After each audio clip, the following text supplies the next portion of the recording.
سلااوتان لێبێت و ئەم کاتتان باش بینەرانی خۆشەویستی بەرنمەکانی یاسۆی بەرابەری خۆشحاڵم کە جارێکی تر بە بەرنمێکی ترەوە دەبمە میوانی ماڵەکانی ئێوە یازیز و خۆشەویست. بینەرانی یازیز، ڕۆژی شەممە هەژدەی ڕەشەممە هاوکات بوو لەگەڵ ڕۆژی جیهانی ژن. لە زۆربەی شارەکانی ڕۆژهەڵاتی کوردستان، سنە، بانە، سەقز، مەریوان و شارەکانی دیکەی ئێرانیش مەراسمەکانی هەشتی مارس بەڕێوەچوو. هەروەها لە باکوور، باشوور و ڕۆژاوای کوردستان، شاری سلێمانی و هەروەها لە دەرەوەی وڵات لە چەندین چالاکی جیاجیادا مەراسمەکانی هەشتی مارس بەڕێوەچوو. و لێ مەراسمانەدا چالاکان و بەشدارانی ئەم مەراسمانە خوازیاری ڕێزگرتن لە مافەکانیان، دابینکردنی ئەمنیەت و ئاشتی، هەروەها کۆتایی هێنان بە تونند و تیژی دژ بە ژنان بوون. بۆ هەڵسەنگاندن لەسەر هەشتی مارسی 2025 داوام کردووە لە هاوڕێکانی کەرەمپور چالاکی سیاسی کە لەم بەرنمەیە بەشدار بێت و وەڵام بە چەند پرسیارێکم بداتەوە. هیوادار مێوەشتا کۆتایی بینەرویسەری ئەم بەرنمەیە بن. کانی ئەم کاتت باش، سپاس بۆ ئامادەبوون لە بەرنمەی یاسۆی بەرابەری ئەم هەفتەوە. سڵاو ڕێز بۆ خۆت و گوڵ نازیان بۆ بینەرانی یاسۆی بەرابەری. زۆر سپاس کە بەبوونەی ئەم ڕۆژە مێژوویە منتانبان کرد بۆ بەرنامەی یاسۆی بەرابەری. سپاس بۆ ئامادەبوونت. کانی ئەمساڵ لە چه بارودۆخێکدا هەشتی مارس لە ئێران و ڕۆژهەڵاتی کوردستان بەڕێوەچوو؟ هەروەکە خۆتان ئاگادارن شۆڕشی ژینا کە لە شەهری وەرمانگی 1401 دەستی پێکرد تا بە ئێمڕۆ کە ئێمە پێکەوە قسەکەین بەردەوامە. زۆر کەسێژێ کە ئەم شۆڕشە کۆتایی پێهاتووە لەبەرەوەی کە خەڵک لە ناو شەقامەکانان نیە، بەڵام ئێمە ئەوەی کە ئەیبینین ئەزانین کە شۆڕشی ژینا بە شێوەهایەکی جۆراوجۆر بەردەوامەوە تاکتیکیان گۆڕیە خەڵک. بۆیە هەموو ئەوانە تاسیری بوو لەسەر بەرزڕاگرتنی ڕۆژی هەشتی مارس، ڕۆژی جیهانی ژن، و دیمان کە لە هەموو شارەکانی کوردستان بە تایبەت کوردستان ئەڵبەتە لە ئێرانیش بوو، بەڵام بە تایبەت کوردستان ئەم ساڵ بە شێوەیەکی زۆر بەرچاو ئەم ڕۆژە مێژوویە جەشن گیراوە، خەڵکێکی زۆر بەشدار بوون. هەروواکە لە تەساویری ئێوەدا دیارە لە شارە جۆراجۆرەکانی کوردستان ساڵانی پێشوو هەشتی مارس هەر لە کوردستان ئەم ڕۆژە بەرگوزار بووە، بەڵام ئەمساڵ وەکو ساڵانی پێشوو نەبوو. ئەمساڵ جیاوازەکەی ئەوە بوو کە ژن و پیاو بە شێوەیەکی زیاتر، یانێ بە تێعدادێکی زیاتر لەم جەشنانە شرکەتیان کرد، ڕێزیان لێگرت ئەم ڕۆژە. و دوایەویچە لە بەیانیەهایەکی جۆراوجۆر بە سخنڕانیهایەکی جۆراوجۆر داوای مافەسەرەکیەکانی خۆیان کرد، نەتەنیا ژنان بەڵکو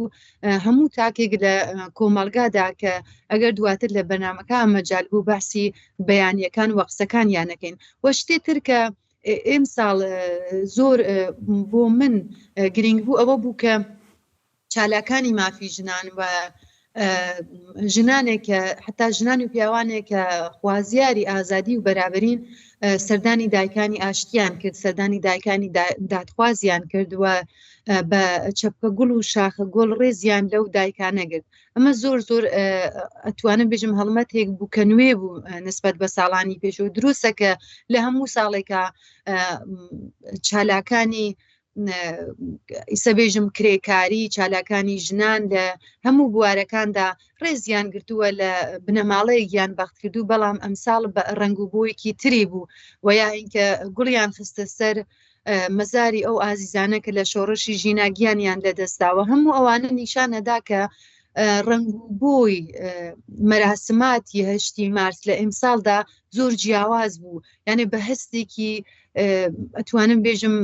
متفاوتە لە ساڵانی پێشوو هەنگاویان هەڵگرت بەرەو ئەم ڕۆژەوە زۆر زۆر باش بوو، بە تایبەتەوەی کە بەشداریکی بەرین بوو، بەشداریکی پیاوان زۆر بەرچاو بوو لە هەشتی مارسی ئەمساڵدا. و هەموو ئەوانە نیشانەدا کە ئەو خەڵکە چەندێ دڵخۆشە لە ئێران و لە کوردستاندا. هەروواکە هەموومانەزانین هەروە کە کلارا زتکین وتیە کاتێک کۆمەلگا ئازادە بێ کە لە ناو ئەو کۆمەلگادا ژن ئازاد بێ بۆیە دوای شۆڕشی ژینا ئەمە بووە بە هەوێن کە تا ژن لە ناو کۆمەلگای ئێران وە بە تایبەت کوردستانیسە ئازاد نەبێت کۆمەلگانا هیچ تاکێک لە کۆمەلگا ناتوانێت ئازاد بێ بۆیە هەموو ئەوانە بۆ خۆی هێزەدا بە چالاکان بە ژنان بە پیاوان بۆ هەموو ئەو کەسانێک کە دڵیان لە پێناوی ئازادی و یەکسانیدا لێدا کە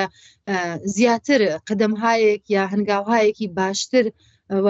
محکەمتر هەڵگرن لەم ڕێگادا ئیمساڵ زۆر ئەتوانین بێژین کە ئەم مەراسماتە زۆر باش بوو و بە هەستێکی زۆر جوان و شادی بەخش ئەم مەراسمانە بەرگوزار بوو. بەڵێ کانی باسی بەیانیەکانتان کرد باسی نامەکانتان کرد خۆتان نەزانن کە وریشە مرادی زیندانی سیاسی محکوم بە ئەعدام لە چەند ڕۆژی ڕابردوودا نامەیەکی دا دەرەوە هەر لەو مەراسمانەی کە دۆ باست کردوە وێنەکانیشی دیار بوو ژنان بەیانیەیاندا لە شاری سنە لە شارەکانی دیکەش هەروەها هەڵسەنگاندنی تۆ چییە لەم بارەوەکە لەم بەیانیانە لەم نامانە ئەمانە چیمان پێژێکە ئەم ساڵ 8 مارس بەڕای من و هەروە خۆیت باست کرد جیاوازتر بوو لە ساڵانی پێشووتر ڕاستیەکەی ئەم بەیانیانە هەموو ساڵێک بووە بەڵام گرنگی بەیانیەکانی ئەمساڵەوە بوو کە شارهایەک وەکو سەقز کرماشان مەریوان سنە بانە بەیانیە هاوبەشیاندا دروستە کە ئەتوانین بێژین داخوازی جونبشی ژنان قەت مختەس بە ژنان نەبووە بەڵام ئیمساڵ داخوازیەکانیان زۆر بەرچاو بوو هەر لەو بەیانیا و بەشە دەدا یا لە بەیانیەی چالاکانی مافی ژنان لە سنەدا داواکاری هایەکی زۆر باشیان کرد بوو زۆر ڕیشەی چوبوون بۆ مشکلاتی هەموو تاکێک لە ناو کۆمەلگای کوردستاندا ئەوەی کە ئەوەڵەن ئەبێ مافی ژنان بەڕسمیەت بناسرێ ئزدواجی منداڵان بە قەدەغە بکرێ نازانم هەموو ئەو حکومە نەعادڵانانە کە عەلەی زیندانیانی سیاسی ڕژیمی کۆماری ئیسلامی سادری کردووە هەڵوەشێنرێتەوە و زۆرێک لە مافەکان ترکە داخوازیەکانی ترکە لە ناو بەیانیەکانە بوو ئەوە زۆر گرنگ بوو زۆر بەرچاو بوو زۆر ئەتوانم بێژم ڕیشەی تر لە ساڵانی پێشوو ئەم ڕادیکالتر لە ساڵانی پێشوو ئەم بەیانیانە نووسی بووە لە نامەکەی وریشە مرادیشتا زۆر لە پاراگرافی ئەوەڵ کە من خوێندبوو زۆر شتێکی بوو کە ورە بەخش بوو ورە ئەدا ئەوەی کە کۆماری ئیسلامی پێی وایە کە ئەگەر زیندانیان بخاتە زیندانیانی بەتایبەت سیاسی ژن بخاتە ناو سیاوچاڵەکان ئەم هەموو تاریکیە ئەوان دڵسەر دەکاتەوە دەرحاڵێکە لە پاراگرافی ئەوەڵی نامەکەی وا دەستی پێکرد بوو کە لە ناو ئەم تاریکیەدا لە ناو ئەم تاریکیەدا کە لە ناو زیندانەکانی کۆماری ئیسلامیدا هەیە ئەوەی کە جونبشی ژنان ئەو هەموو فعالە ژنان ئەو هەموو لە دەرەوەی ئەم زیندانە فعالن حتا لە ناو زیندانە ئیشارەی کرد بوو کە ئێمە و هاوبەندیەکانمان کاتێککە ئەم مبارزاتە ئەبینن ئەوە ئێژێ ڕۆشناییەکە کە قەت جمهوری ئیسلامی ناتوانێت لە ئێمەی بسێنێ و بەڕاستی وایە بەڕاستی حتا ئەگەر زیندانیانی سیاسی ژن زیندانیانی سیاسی بەعام و بەتایبەت زیندانیانی سیاسی ژن کە لە چاو پارەکەی 8 مارستا ئیمساڵ چەندێ توانیانە لە ناو زیندانەکانە پیشڕەوی بکەن ئەو هەموو ڕۆشنایە کە ئەیبینن ورە بەخشە ئێمە نازانم لە توولی بەرنامەکە ئەتوانین ئێشارەی پێ بکەین یانە بەڵام ئەزانین کە لە چاو مەراسماتی 8 مارسی پارەکە تا ئیمساڵ ئێمە جونبشێک یا هەڵمەتێکمان دەست پێ کردووە بە ناوی نەبێ ئەعدام کە لە زیندانی ئەوین دەستی پێکرد وە لەلایەن ژنانی سیاسی زیندانی ئەوین دەستی پێکرد کە ئێستا پێم وایە کە 58مین هەفتەیە و نزیک بە 40 دانە زیندان پێوەست بوون بەم ئاعتسابە کە هەموو هەفتەیەک لە ڕۆژی سێشەممەدا بەرگوزارە بێت و ئەوەی کە زیندانیان دروستە کە ئێمە نابێ ئەومانە لە بیر بچێکە لە تاریخی جمهوری ئیسلامیدا لە دەهەی 6 تا ئێستا زیندانیانی سیاسی و بەتایبەت زیندانیانی سیاسی ژن مقاومەتەکەن مبارزەکەن بەڵام ئێستا ئێمە هەموو کەس لە دنیا دەنگی زیندانیانی سیاسی بیستووە یعنی ئەو دیوارەیە شکاندووە و دەنگی ئەوان گەیشتووە بە هەموو دنیاکە چۆن ورەیان بەرزە و ئەوانن کە هیز بە ئێمە دەن کە ئێمەمانان کە لە دەرەوەی ئەو زیندانینەوە ئەوانن کە دەنگی خۆیان بە هەموو دنیاگەین بۆیە هەموو ئەوانە نیشانەدا کە ئەم هەشتی مارسە بەبوونی ژنانێکی بوێر ژنانێکی مقاوم ژنانێکە بەڕاستی بە هەموو هەستیانەوە بە هەموو ئەتوانم بێژم سلول بە سلولیانەوە دڵیان بۆ ئازادی و یەکسانی لێدا هەموو ئەوانە نیشانەدا کە ئێمە لە بەردەوام بوونمان داهاتوویەکی زۆر ڕوونمان هەیە. کانی هەروەکو خۆ ئاماژەت پێکرد هەشتی مارسی ئەمساڵ جیاوازتر بوو بەهۆی ئەوەی کە شۆڕشی ژینا هەر بەردەوامە بەهۆی ئەوەی کە خەباتی زیندانیان هەر بەردەوامە بە تایبەت کارزاری سێ شەمانەی نابایدام کە ئاماژەت پێکرد چەندە دەتوانێت ئەم هەشتی مارسی ئەمساڵ ئەو خەباتێک کە لە هەشتی مارسی ئەمساڵدا کرا چ لە ناوە ئێران چ لە دەرەوەی ئێران کاریگەری بێ لەسەر خەباتی ژنان بۆ داهاتوو. گوڵنازگیان هەروە کە وتم ئەم هەشتی مارسە زۆر جیاواز بوو زۆر جیاواز بوو ئێمە نازانم فقط بەحسی کوردستان و ئێران بکەین یا بەحسی دنیا بکەین بەڵامە بێ یەک شتمان لەبیر نەچێ شۆڕشی ژینا یا شۆڕشی ژنژیان ئازادی بەڕاستی تەئسیرێکی زۆری دانا بەمل جونبشی ژنان لە سەتحی دنیادا ئەوە هیچ کەس ناتوانێت ئینکاریکە کاتێکە درۆشمی ژن ژیان ئازادی لە هێندا ئێمە باستابەکەی ئەبیسین لە وڵاتانی ترا باستابەکەی ئەبیسین لە پارلەمانەکانە باستابەکەی ئەبیسین ئەمانە هەمووی تەئسیراتی شۆڕشی ژینا یا ژن ژیان ئازادیە کە لە ئێراندا لە ئارادایە بۆیە هەموو ئەوانە تەئسیرگوزار بووە چ لە سەتحی کوردستان و ئێران چ لە سەتحی دنیادا کاتێکە ئێمە ئەگەر چاو لە مەراسمەکانی هەشتی مارسی ساڵانی پێشوو بکەین زۆر ئێمە بە نۆدرەت ئەبینین کە ژنان و پیاوان ئەم ڕۆژە مەزنە لە ناو خیابان و شەقام و بازار و ئەوانەدا جەشن بگرن معمولەن ڤیدۆکان ئەوە نیشانەدا کە مەسەڵەن کۆمەڵێک چالاگوان چوونەسە دەرەوەی شار لە شوێنێکە ئەم ڕۆژەیانە جێشن گرتووە بەڵام ئەمساڵ ئەبینین کە نەخێر ئەوە زۆر جیاوازە نسبەت بە ساڵەکانی پێشوو لە ناو بازارە خەریکن جێشنەگرن کۆمەڵێکی زۆر ژن و پیاو پێکەوە کوبوونەتەوە هەڵپەڕکیەکەن شادی و خوشحاڵی خۆیان خەریکن ئێبرازەکەن لەم ڕۆژە و لە هەموو دنیادا بەڵام ئەتوانین بێژین کە ئەمە هەمووی دەستکەوتی شۆڕشی ژینایە دەستکەوتی شۆڕشی ژینایە کە بە هەموو دنیا نیشانیدا ئەمەڵەن نیشانیدا دروستە ئێمە لە تێئۆریدا لە ناو قسەدا وتم ئەوەمانە هەیە کە تا ژن ئازاد نەبێ کۆمەڵگا ناتوانێت ئازاد بێ بەڵام لە شۆڕشی ژینا ئەمەڵەن نیشانیدا کە ژن ئەگەر بچۆسێتەوە وەسە جامعە بچۆسێتەوە ئەگەر ژن ئازاد نەبێ جامعە ئازادنی ئەگەر مافەکانی ژن پێشێل بکرێ مافەکانی هەموو تاکێک بە ژن و پیا و کوێر و هەموو ئەوانە پێشێلە کریە بۆیە بە نەزەری من ئەوە زۆر گرنگ بوو کە مەراسماتی هەشتمی مارسی ئەمساڵ زۆر بەشکۆ بەرگوزار بوو زۆر بە تێکڵاوی ژن و پیاو بەرگوزار بوو لە خۆشیدا لە شاییدا گوڵیان پێشکەشی یەگە کرد شیرینیان دروستە من نایژم هەموو ساڵێک ئەوە بووە بەڵام بەم شێوە بەرینە کە ئەمساڵ بوو و بەم شێوەی کە لە بەیانیەکان و لە نامەکانە دیار بوو کە زۆر ڕادیکالانەتر نسبەت بە ساڵهای پێشوو کۆماری ئیسلامی نەقدەکەن و ئێژن کە ئەمە شەڕێکە کە هەتا زمانێکە مافەکانی ژن بە ژن نەدرێت ئەم شەڕە هەر بەردەوامە هەموو ئەوانە ورە بەخشە هەموو ئەوانە ورە ئەدا بە هەموو ژنێک و بە هەموو پیاوێکە خوازیاری ئازادی و بەرابەریە بە هەموو کەسێک لەناو چ لە کوردستان چ لە ئێران و چ لە مابەقی بەشەکانی جیهاندا ورە بەخشە کە ئێمە نیشانە دەین کە لەم مەراسماتە نیشانمانیدا کە ئەمە چنێک یەکگرتوین و ئەگەر گەرەکمان بێ بە یەکگرتووی بە یەکدەنگی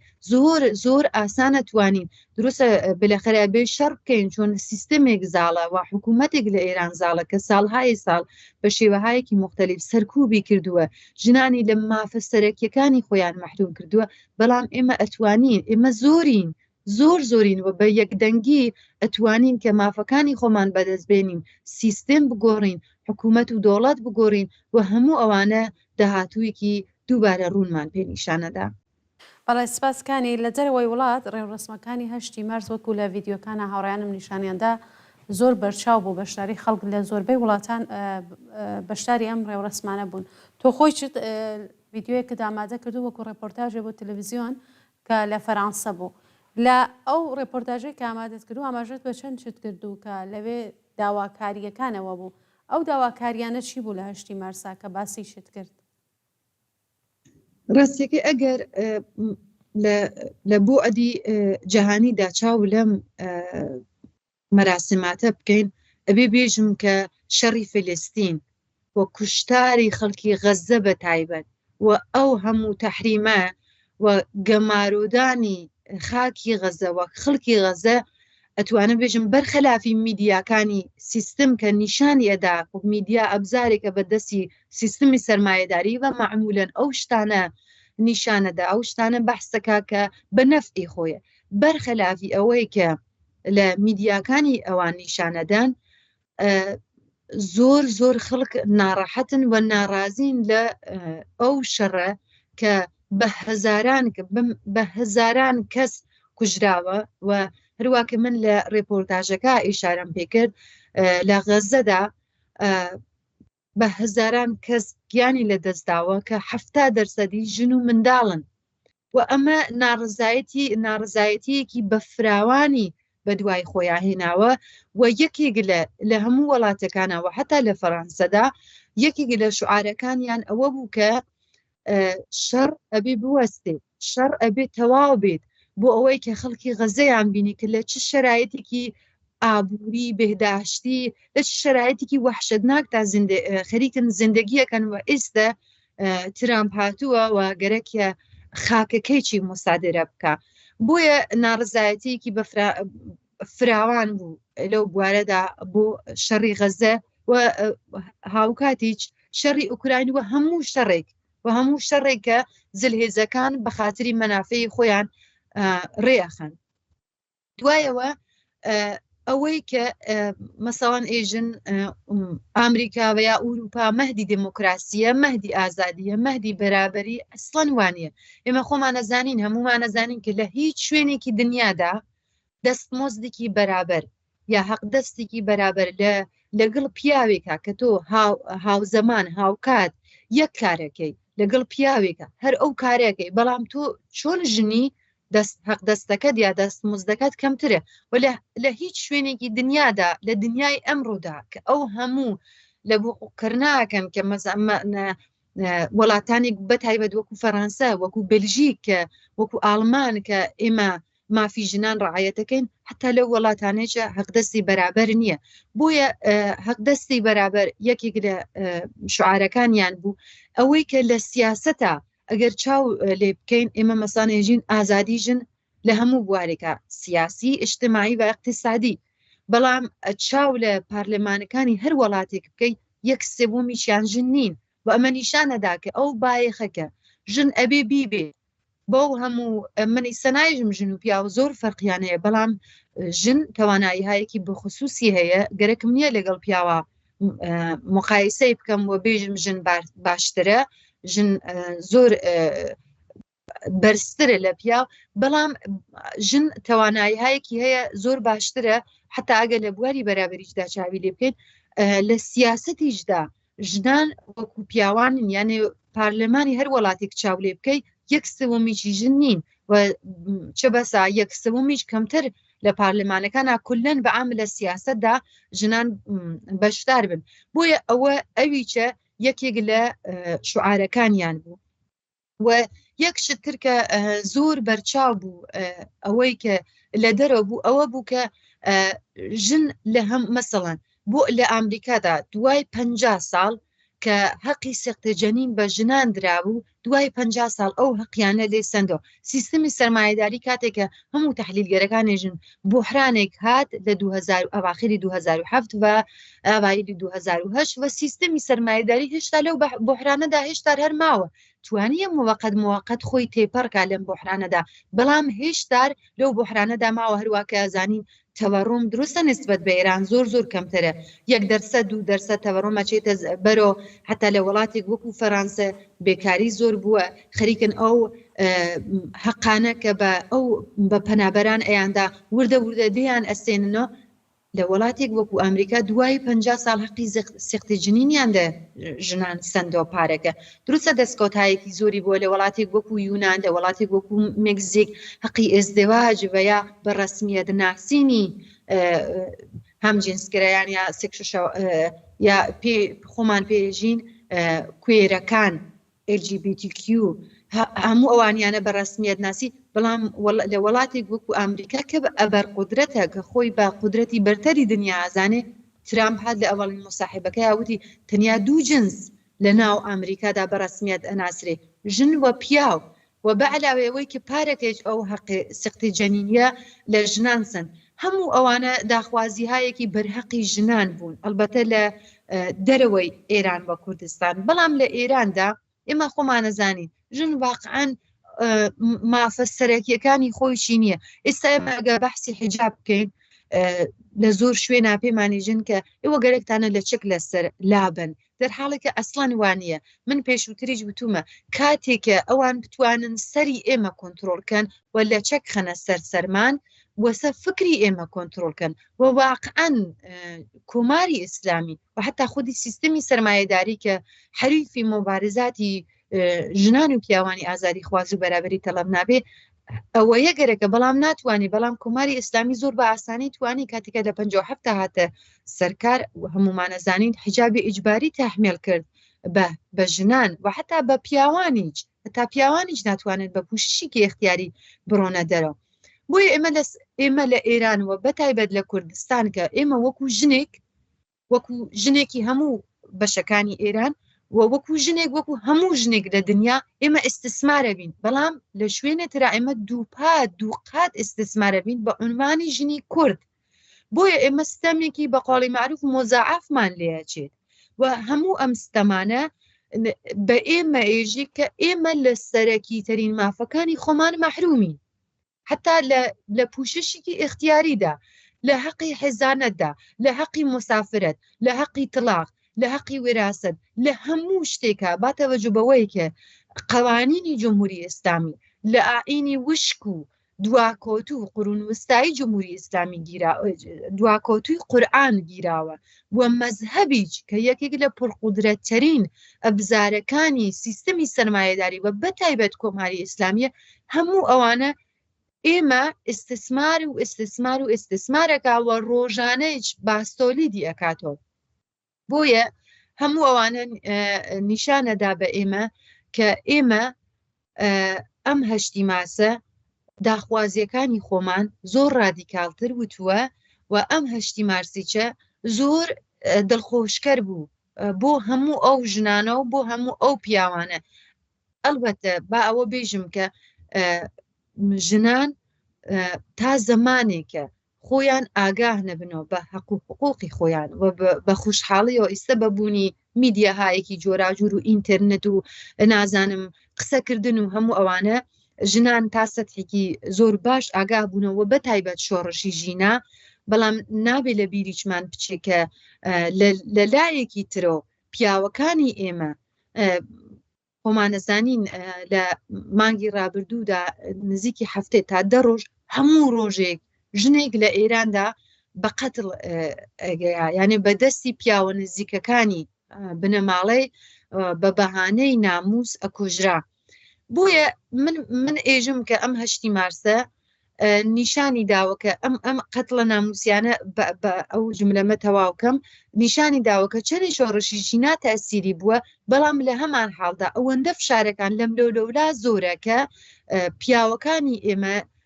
دەست ئەوەن حتا حازرن بە ئاسانی دەست بوون بۆ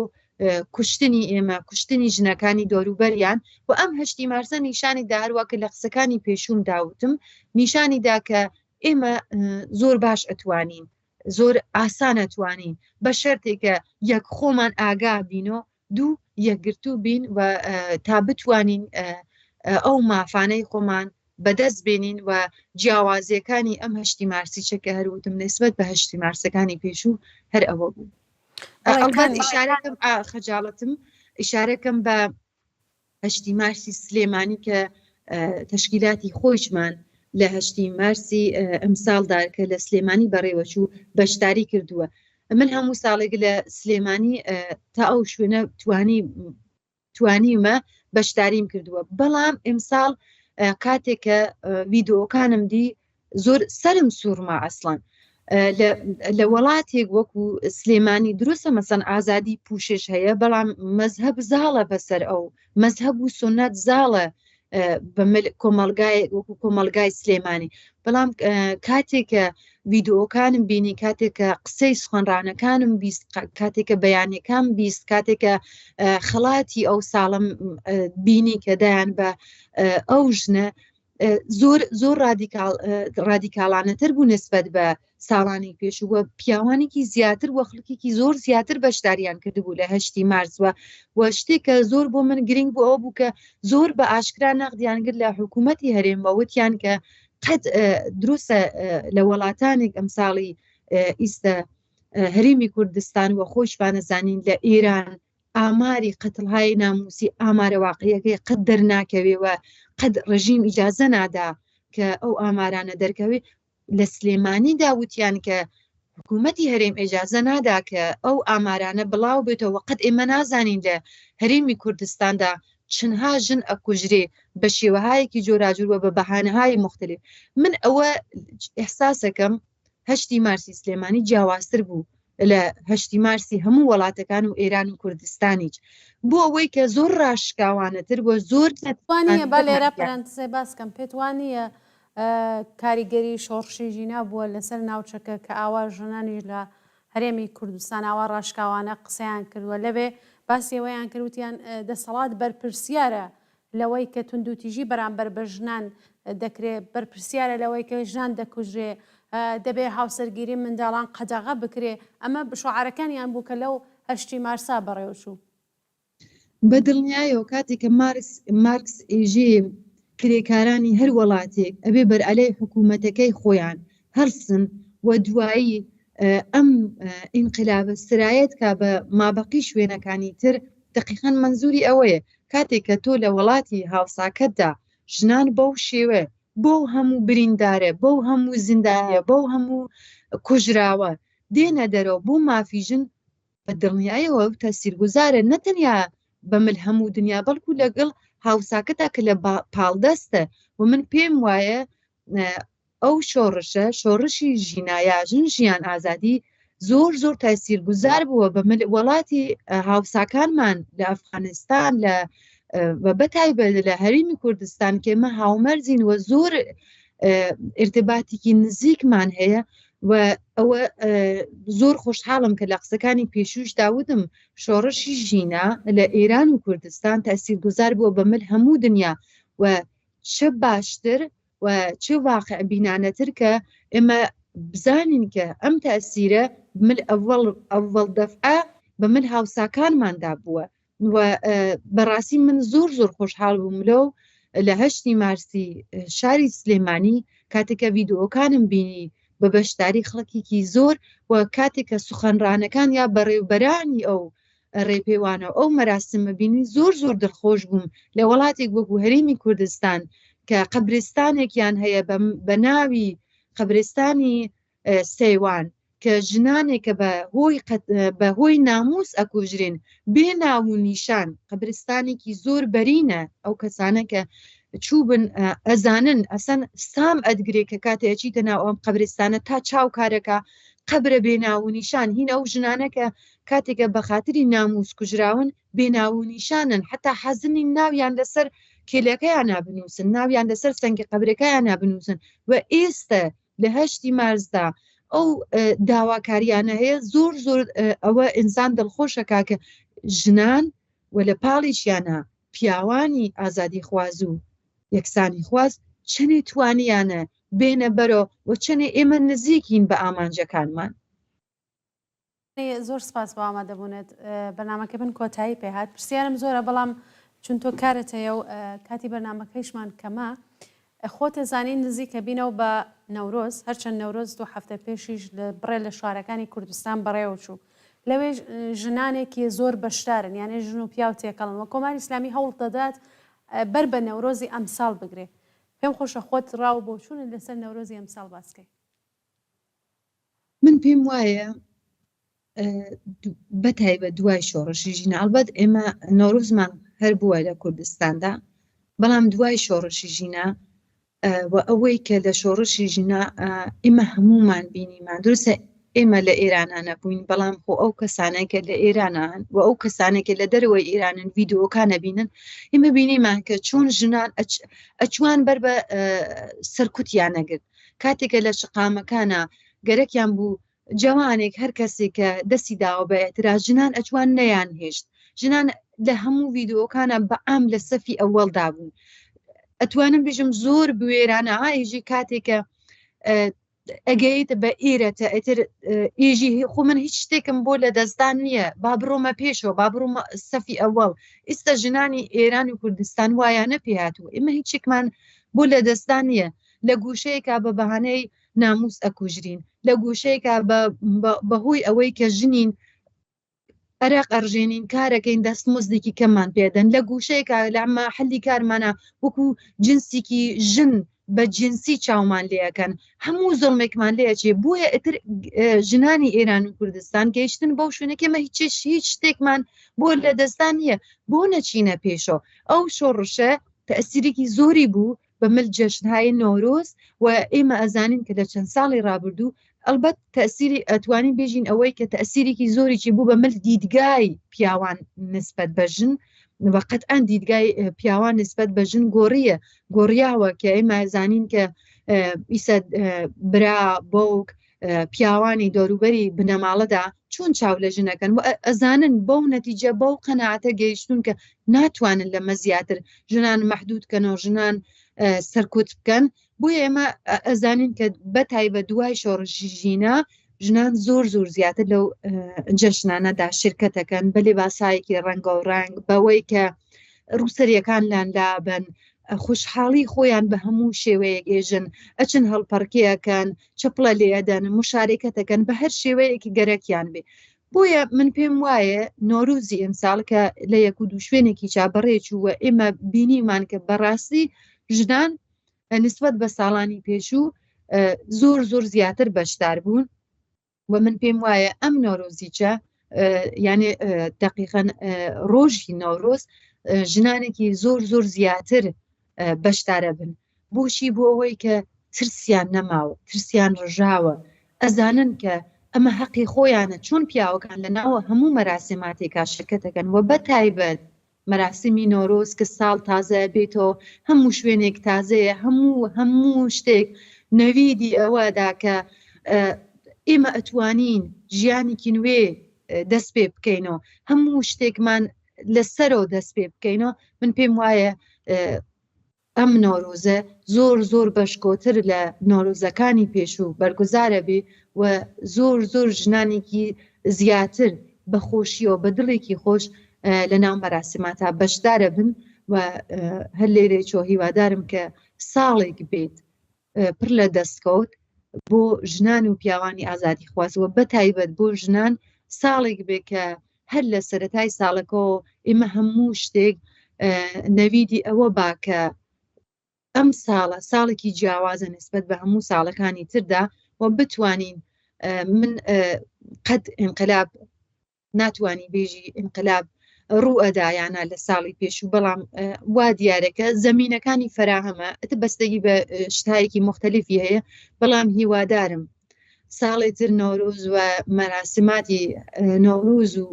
هەشتی مارسیج لە ئێران بە بەتایبەت لە کوردستانی ئازاددا جەشن بگرین. بەڵێ زۆر سپاسکانی گیان بۆ بەشداری لە بەرنامەی ئەم هەفتەیە سۆی بەرابەری.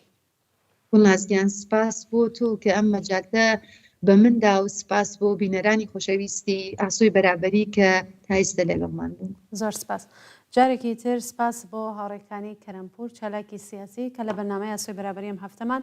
کە سەبارەت بوو بە هەڵسەنگاندنی 8 مارسی 2025 ڕۆژی جیهانی ژن کە بەشدار بوو و تا کۆتایی لەگەڵمان بوو. بینەرانی خۆشەویست سپاس بۆ ئێوەش کە تا کۆتایی بینەر و بیسەریان بەرنامەیە بوون هەتا دیدارێکی تر و چاوپێکەوتنێکی تری بەرنامە یاسۆ بەرابەری هەر بژین بە شادی و بەختەوەری ماڵەوە.